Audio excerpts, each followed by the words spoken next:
So Path of Exile 2 just dropped a upcoming changes and improvements patch notes that will be coming, and in this video we're going to be going over majority of this stuff because it is really good stuff. A lot of character balances, end game and monster balances, as well as gameplay features, and they've even made some changes to the Trial of Sekimus. Without further ado, let's go ahead and jump into this.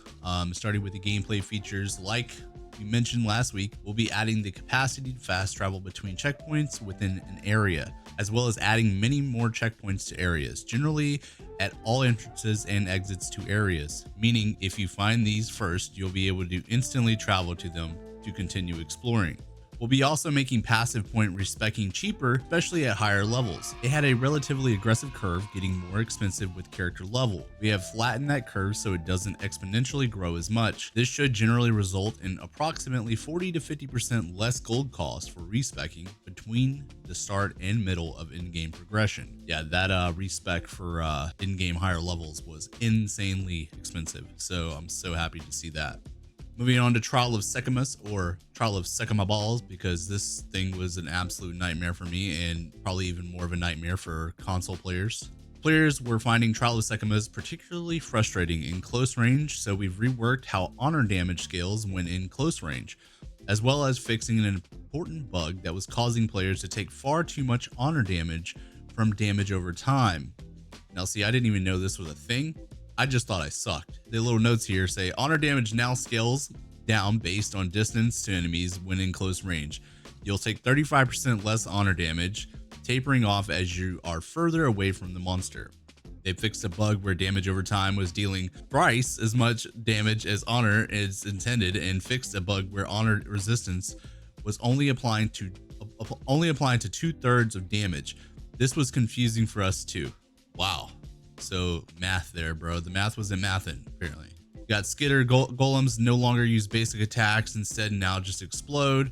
The serpent clan's burrow and ambush attack now has improved visual telegraphing and cannot be used from as far away. The volcanoes created by Rattle Cage's Fissure Slam now last half the duration. To be honest, I didn't have a big issue with Rattle Cage's Fissure Slam. It wasn't that bad in my opinion. Interesting to see that they've made a change to that.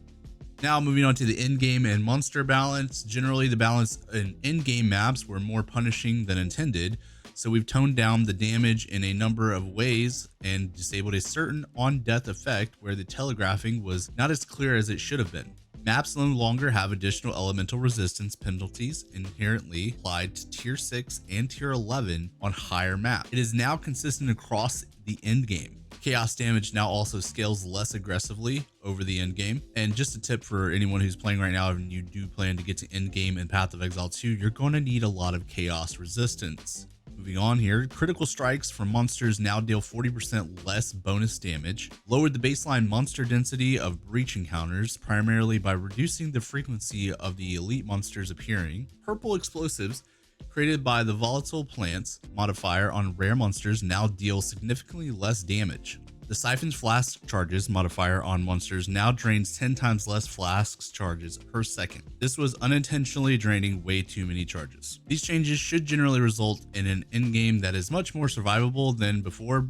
Alright, moving on to the character and item balance. This was where I was a little bit worried that I was about to have a big old fat nerf on my monk, but we got a little bit lucky here. It says here they've made the charm modifiers on belts subsequently more common and now appear at much lower levels. The symbolism modifier now appears from level 23 and onwards, and the inscription modifier now appears from level 64 and onwards. Electrocute is now 25% harder to build up, but the damage penalty has been removed from the support. Wow. Whoa, that's crazy. So I'm not 100% sure what they're saying here, because I was having a very difficult time being able to electrocute an enemy. So I was able to shock them, but not electrocute. So now they've made it harder to build up. Not 100% sure if, wait, it says, but the damage penalty has been removed from the support gem.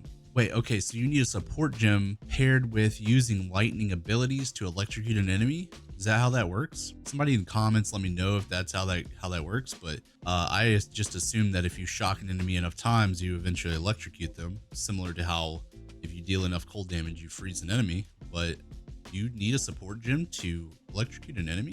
On added a new lightning damage and electrocute cluster to the passage tree in between the ranger and monk sections. Ooh, that's interesting. I might have to go check that out. It is now more difficult to chain freeze enemies by reducing the amount of freeze buildup applied after a freeze has been applied. Now this is what I was worried about with my monk, because with my monk I'm using a freeze build. I'm using Ice Strike and Shattering Palm, and I was very and I'm using the Herald of Ice. So this has been, I saw this and I was like, wow, man, oh no. But it hasn't really affected me too much. The Hunter's Talisman notable now grants +1 charm slot. The small passive skills leading up to it now grant the stat it formerly gave. The charm helper text has been updated to indicate that you cannot have more than 3 charm slots unlocked, so that we can add more sources of it in the future. Now they've done a ton of skill and support gem balances as well. One of them notably being that improvements to various bow skills, especially the skills used to generate frenzy charges.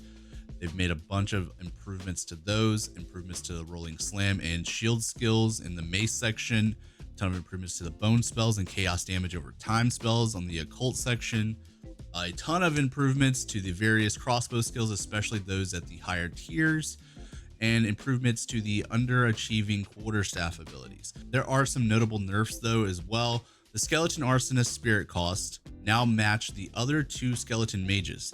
This should result in a slight decrease in the number of arsonists at a higher level. A nerf to the damage over time component on very high levels of tornado and vine arrow. These were never intended to be dealing damage themselves, but more so act in a way for other skills to propagate damage. Magnetic salvo can now only use your stuck lightning arrows as opposed to those created by your party members. But yeah, they did a few nerfs there, not too many, nothing crazy. And then they leave us off with, you know, a little goodbye message. As they wind down for the holiday season, they wanted to thank us all for the most successful launch so far. They could not have done it without us. A lot of their team will begin to take some much needed rest over the next few weeks, but they look forward to getting back in the new year, refreshed and ready for an exciting year of development in 2025. Happy holidays, Exiles. And yes, indeed, happy holidays, Exiles. I hope you guys have a great, wonderful Christmas and New Year. And if you guys like this video, make sure to like and subscribe, and I will see you guys in the next one.